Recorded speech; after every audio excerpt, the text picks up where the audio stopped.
Everybody thinks Monaco Formula One is about racing, fast cars, luxury yachts, champagne, celebrities waving at cameras, beautiful women standing beside Ferraris while influencers record Instagram stories pretending they belong there. That's the Monaco most people see online, but the real Monaco Grand Prix begins far away from the cameras. Inside private penthouses, hidden yacht parties, invitation-only dinners, and billion-dollar conversations happening quietly behind tinted glass. Because Monaco F1 isn't just a sporting event anymore, it's one of the most exclusive billionaire gatherings on Earth, and during one single weekend, this tiny country becomes a temporary kingdom built entirely for the ultra-rich. The scary part is most people watching Formula One have absolutely no idea what really happens there. They think they're watching motorsport. In reality, they're watching one of the most elite social systems in the world operating in public. The moment Monaco Grand Prix week begins, the entire country transforms. Helicopters fill the sky almost non-stop. Private jets flood nearby airports. Supercars arrive from every direction. Entire hotels become impossible to access unless you're spending thousands of dollars per night. The harbor slowly turns into a floating billionaire city filled with yachts so large they look like moving hotels. Streets that normally feel luxurious suddenly become something else entirely. Louder, richer, more intense. It feels like every powerful person on Earth somehow decided to gather inside one tiny strip of land on the French Riviera. And what makes Monaco different from every other Formula One race is proximity. In most races, the circuit feels separated from normal life. But in Monaco, the city itself becomes the racetrack. Formula One cars scream through narrow streets only feet away from luxury apartments, casinos, restaurants, balconies, and yachts packed with people drinking champagne worth more than most monthly salaries. Drivers fly past million-dollar terraces while billionaires casually watch from rooftops above the circuit like modern royalty observing entertainment designed specifically for them. And this is exactly why Monaco became the crown jewel of Formula One. Not because it has the best racing. In fact, many drivers and fans admit modern Monaco races can actually feel boring compared to other circuits. Overtaking is extremely difficult. The streets are too narrow. One mistake destroys your entire weekend. Yet despite all of that, Monaco remains untouchable because Monaco was never truly about racing. It's about status. Monaco is where Formula One transforms into luxury theater. The race itself is only half the event. The other half happens behind closed doors, where access becomes more valuable than money. Because during Monaco Grand Prix weekend, there are levels to wealth most people never even imagine. Tourists experience Monaco one way. Influencers experience Monaco another way. Millionaires experience Monaco differently. But billionaires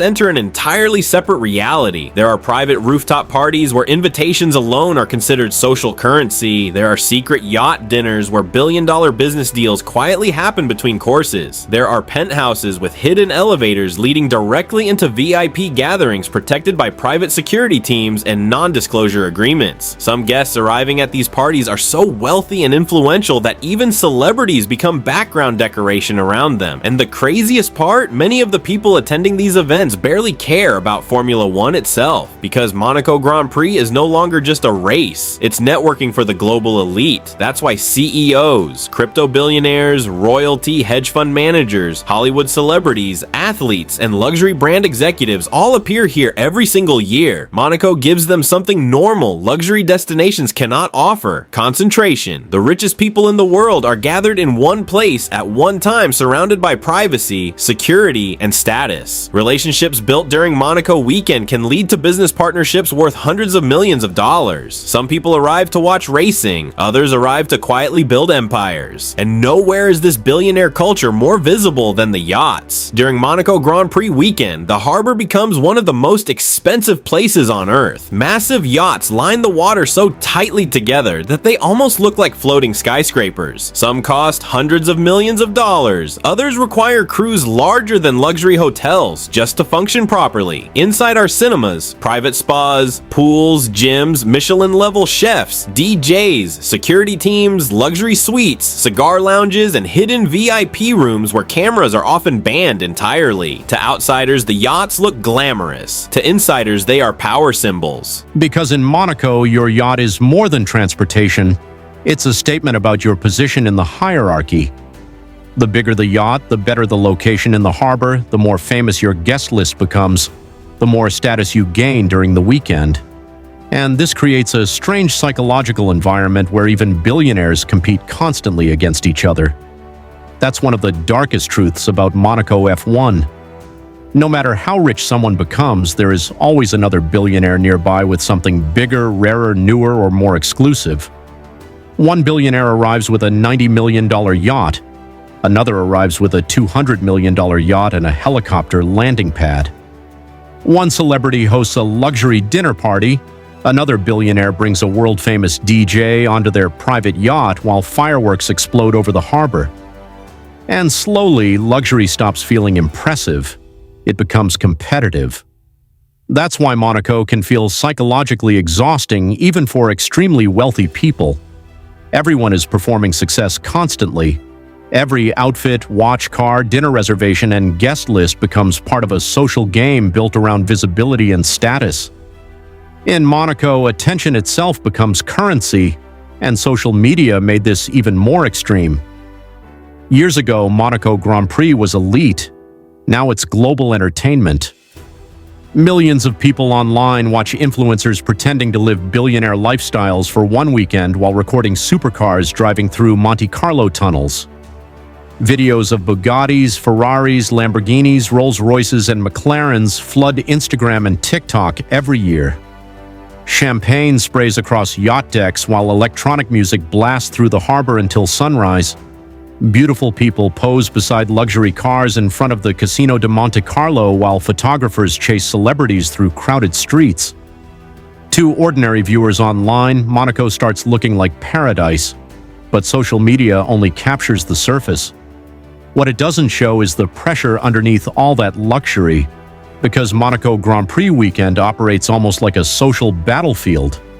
People desperately want to be seen at the right locations with the right people. Invitations matter more than money. Access becomes obsession. Entire groups spend unbelievable amounts of money simply to appear successful during Monaco week. Some people rent supercars they don't own. Others rent watches worth more than houses. Some influencers fake yacht access just to upload content online. Because Monaco creates one powerful illusion. If you can survive socially in Monaco, the world assumes you've made it in life, and luxury brands understand this perfectly. That's why Monaco Grand Prix became one giant marketing machine for global wealth culture. Fashion companies host private events. Watch brands invite elite clients onto yachts.